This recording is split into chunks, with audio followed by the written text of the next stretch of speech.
Hi boys and girls, it's Uncle Mike again with a Bible lesson for you. Today I've emptied out the neighborhood of Teds. We've got all kinds of Teds here to help us talk about our topic of today. That is the green-eyed monster. Do you know what the green-eyed monster is? Well, in our lesson today we'll find out the green-eyed monster is envy. Do you know what envy is? Envy is a painful or resentful desire for what you don't have and what someone else does have. You want what they have and you become angry or bitter or upset because they have it and you don't. Maybe they're talented in some way and you're not. Maybe they can play the piano very well, or they're very good in sports and you're just not, but you want to be. Rather than just being happy for them, envy is this painful, resentful desire to be that way, but you can't. And it's just life on earth, boys and girls. Sometimes we can't have what we want. We can't be what we want. We have to be content with who we are. Envy makes us hateful, not grateful. Envy makes us hateful, not grateful. That is our sticky statement for today. Now, Ted, and Ted have a demonstration for you to try to help you understand this using these glasses of water. Now, right here, Tequamanon Ted, with the hoodie on, he got a brand new ball. And he wants to show everybody his brand new ball because he's really happy. He's got that new ball. This is a very useful ball. I mean, you can kick this ball. You can play foursquare with this ball. You can just throw it and play catch. You could get a stick and hit it like a baseball. I mean, this is a very versatile, very good ball for doing all kinds of things. And when Tequamanon Ted took this ball to see Vermont Ted over here with the green stripes on, he ran into a reaction that he didn't really understand. Vermont Ted got really quiet. Vermont Ted really wanted that ball. He didn't have one of his own, and he was jealous because Tequamanon Ted had the ball. And you can see the water in the cup turned green. Green with envy. Have you ever heard that saying? And so, Vermont Ted is just very envious of Tequamanon Ted. And so, even though they're friends, Tequamanon Ted didn't get a very favorable reaction to his new ball. He was really hoping that Vermont Ted would be happy about it with him. Instead, he was bitter and he was quiet and maybe a little bit angry.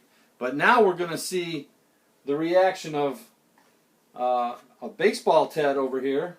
And baseball Ted had quite a different reaction as he saw the ball from Tequamanon Ted. Oh, look at this. It's foaming up. It's going to overflow. Yeah, baseball Ted, he lost his temper. And he got mad. And he said, Tequamanon Ted, you're just showing off. That ball's no better than anything else. I have stuff that's good too. And he got mad and he yelled at Tequamanon Ted, even though they're good friends. At that moment, he was envious and he wasn't acting like a good friend. And then we have Hungry Ted over here.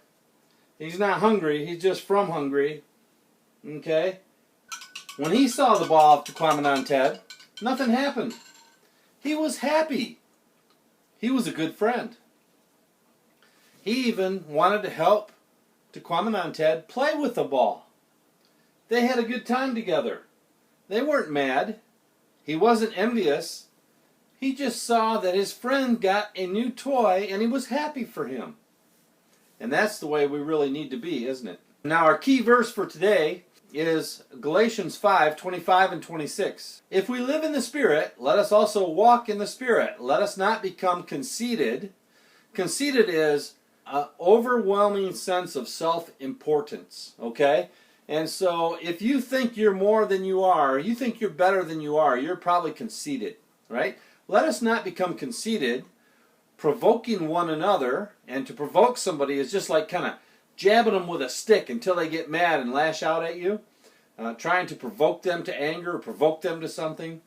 So let us not become conceited or provoking one another, envying, becoming angry with somebody, or quiet, or bitter about something with one another. That's not how we're supposed to be. If we're living in the Spirit, we should walk in the Spirit and not be like that.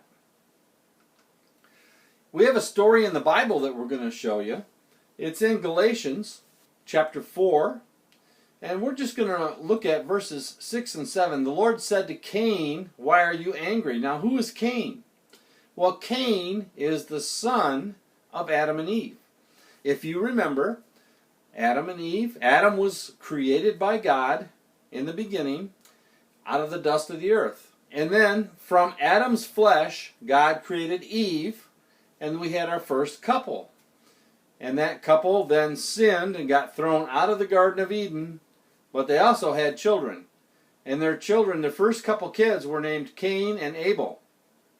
And the Lord is talking to Cain. And he says, "Why are you angry? If you do well, will you not be accepted? And if you do not do well, sin lies at the door waiting for you." Why would Cain be able? Well, he didn't bring a worthy sacrifice to God. And God said, "Why are you angry? You didn't do the right thing here. You need to do the right thing, and you'll be accepted. If you do not do well, sin lies at the door." And it'll be that envy thing. It'll be bitterness or anger or even, maybe some kind of violence or something like that. So envy strikes all of us. It happens to everybody. It's a sin of the world. It's something that we all face. We all want to be better at something, and there are other people who are better than we are, doing various different tasks, right? But for us to get envious of that, that hurts us and the people around us. Genesis 4:16 says, "Cain went out from the presence of the Lord and dwelt in the land of Nod, east of Eden." What happened to Cain was he didn't follow God's advice. He didn't do well. Actually, he went out and killed his brother Abel. The first murder in the world is recorded right there in the Bible in Genesis 4. And he killed his brother, and then he didn't want to admit it to God, and God punished him. And Cain said, "Well, this punishment is too great. Anybody that finds me is going to want to kill me." And God said, "No, I'll protect you from that, but you've got to go away from the presence of your family and everybody that you know, and you got to go out on your own now." And so Cain went out from the presence of the Lord. What a punishment. Away from God, no longer to be able to commune with God. And he dwelt in the land of Nod, east of Eden. Envy made Cain hateful, not grateful. Cain really could have said, "Oh, I didn't have I didn't have a worthy sacrifice for you, Lord. I didn't give myself totally over to you." And God gave him a second chance to do that. He could have been grateful for that second chance. But no, he was hateful because Abel, his brother, had done a worthy job of his sacrifice, and it was accepted by God. So he was envious of his brother. And here's where envy took Cain, and where it will take us as well if we let it. Envy can turn into anger or bitterness. In Cain's case, it turned into murder. It turned into lying to God. It turned into an unrepentant heart, or a heart that will not admit that it did wrong. It turned into punishment and separation from God. That's where envy will take you, if you let it. The key for us is to walk in the Spirit. Live in the Spirit. Let us also walk in the Spirit. let us not become conceited, provoking one another and envying one another. That is our key verse.